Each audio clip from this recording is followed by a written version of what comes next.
Hello everyone, good morning, नमस्कार, सुप्रभात। तो भाई आज की ब्लॉगिंग भी स्टार्ट हो चुकी है मेरी। अभी सुबह के 9:15 बजने जा रहे हैं अभी से।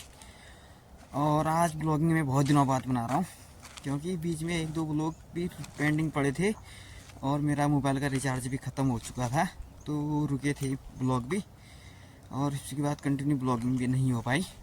तो आज बहुत दिनों बाद हो रही है ब्लॉगिंग। और मौसम की बात करें तो आज बहुत ही प्यारा मौसम हो रखा है। कल परसों में यहाँ हल्के हल्के बादल छाए हुए थे आसमान में, लेकिन आज क्लियर सा हो गया मौसम। तो भाई अभी मैं जा रहा हूँ नीचे तल्ला नाथर तक जाने का काम था, लेकिन हो गया मुझे धोखा क्योंकि नीचे तल्ला नाथर में दुकान है, वहाँ पे आधार कार्ड आ रखा था भतीजे का, तो वही लेने के लिए जा रहा था, लेकिन दुकान हो गई है अभी बंद।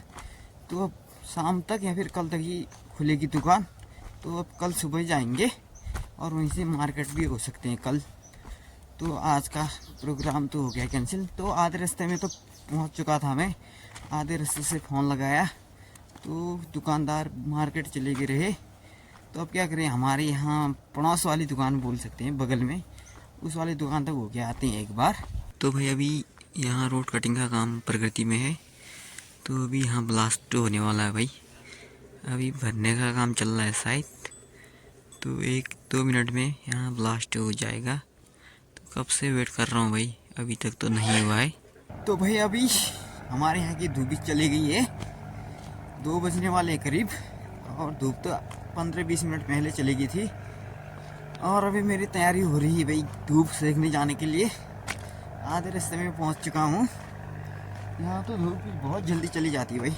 अब तो हल्के हल्के दिन भी बढ़ने लग गए शायद, तो उस हिसाब से आज मुझे लग रहा है कि धूप थोड़ा नज़दीकी है। इस बार जस्ट अभी गई है, नहीं तो अभी तो थोड़ा दूर और दूर चली जाती। अब दिन भी बढ़ने स्टार्ट हो चुके हैं, तो तब थोड़ा अंतर तो दिख रहा है। बारिश तो नहीं हो रही है आजकल, तब ठंडा उतना एहसास नहीं हो रहा ठंडे का, लेकिन बाद में अगर बर्फबारी होती है तो बहुत ठंडी होती है। धूप भी अभी निकली उस पार को, और यहाँ पे रोड का कटिंग का काम प्रगति पे। दिन में ब्लास्टिंग हो रही थी, मैंने कैमरा ऑन किया, आधा घंटा तक ऑन करके रखा, ब्लास्ट हुआ नहीं। तो ये वाली बात है। अभी देखो भाई मौसम तो एकदम बढ़िया है, लेकिन हल्के हल्के बादल दिखाई दे रहे हैं, लेकिन ये बादल कुछ काम के नहीं है भाई। कल परसों अभी पूरे आसमान में बादल छाए थे, लेकिन बारिश तो नहीं हो पाई। बारिश का और बर्फबारी का सभी को इंतजार है, लेकिन बारिश बर्फबारी हो ही नहीं रही है भाई। 2-4 दिन बचे हैं इस साल के, फिर नया साल भी स्टार्ट हो जाएगा 2026, लेकिन बर्फबारी अभी तक नहीं हुई है। ये एक चिंता का विषय है भाई, नहीं तो अभी तक तो बहुत बर्फबारी हो जाती थी पहले के टाइम में। अभी 1-2 साल हो रखे हैं, बहुत कम हो रही है बर्फबारी। तो चलते हैं फटाफट से तार में धूप सेकने के लिए, फिर बाद में लौटे फौटे क्रिकेट के लिए चले जाएंगे। तो फिर क्रिकेट खेलना भी पड़ता ही है भाई, ठंड में बचने के लिए ना। अगर उस साइड की धूप चलेगी उसके बाद बहुत ठंडा होता है, क्रिकेट खेलो तो गर्म हो जाता है। तो एक फ़ायदा ये है कि क्रिकेट खेलना कि गर्म भी हो जाता है और थोड़ा फिटनेस भी बनी रहती है भाई। ये देख सकते हैं भाई, यहाँ पे मुझे लग रहा है पानी निकल रहा है भाई चट्टान से। बरसात के टाइम तो ऊपर से पानी यहाँ रिस के आता था, लेकिन अभी के टाइम देखो भाई, ये कल परसों में आ रहा है भाई यहाँ पानी, लेकिन कहाँ से आ गया मेरे समझ में नहीं आ रहा भाई, क्योंकि आजकल तो बहुत सूखा चल रहा है ना। बर्फबारी तो हो नहीं रही है, रूखा सूखा मौसम है, लेकिन तब भी देखो यहाँ बारिश तो नहीं हुई है, फिर भी इतना गीला हो रहा। तो ये कहीं ना कहीं से जल का स्रोत निकल रहा होगा शायद। तो ये देख सकते हैं कि यहाँ पे, और एक इस जगह पे आ रहा है ये पानी हल्का हल्का। तो ये मेरे समझ में नहीं आ रहा भाई, ये पानी तो जस्ट अभी अभी निकला है शायद।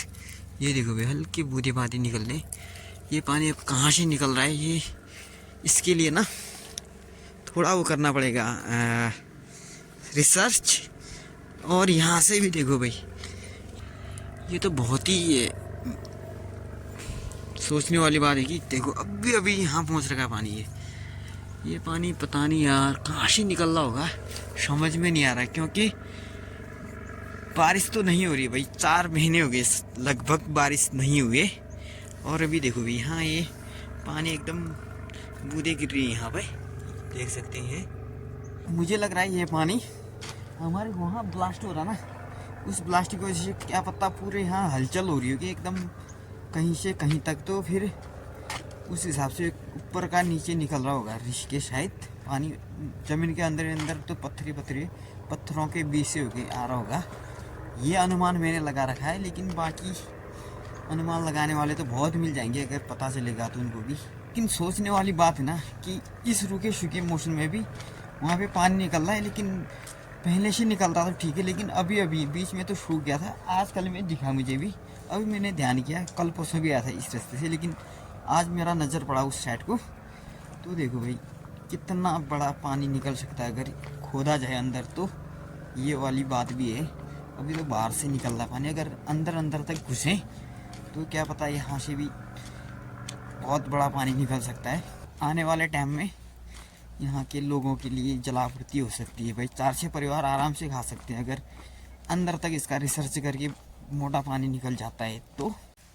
बाकी ये देख सकते हैं भाई, सड़क में पत्थर बिछा रखे थे, डामर तो नहीं हुआ लेकिन अब पत्थर भी उखड़ने लग चुके हैं, क्योंकि प्रॉपर गाड़ियाँ चलती हैं तो वेट वाला सामान आता है कभी गाड़ी में तो ज़्यादा लोड रहता था, फिर उस हिसाब से भी ये सड़क का जो पिचिंग हुआ था ना रोड़ा बिछा के, वो भी निकल चुके हैं देख सकते हैं। तो अब डामर पता नहीं कब लगता है, अभी तो मेन कटिंग का काम प्रगति पे है। प्रगति तो क्या है, कल परसों से स्टार्ट हुआ है, बीच में बंद पड़ा था क्योंकि उनका मशीन हो चुका था ख़राब। फाइनली पहुंच चुका हूँ धूप वाली जगह में। यहाँ धूप रहती है भाई 3:30-4 बजे तक, तो अभी देखते हैं भाई कितना सेक पाते हैं धूप, क्योंकि क्रिकेट खेलने के लिए भी लौटे वोटे चले जाएंगे तो फिर जाना पड़ेगा खुद को भी मनोरंजन के लिए। अब सिंगल यहाँ बैठ के भी कितना लग जाएगी, मतलब कहने का तात्पर्य बोरिंग सा हो जाएगा। सिंगल कितना बैठ पाएगा आदमी, और एक बंदा तो आने वाला है।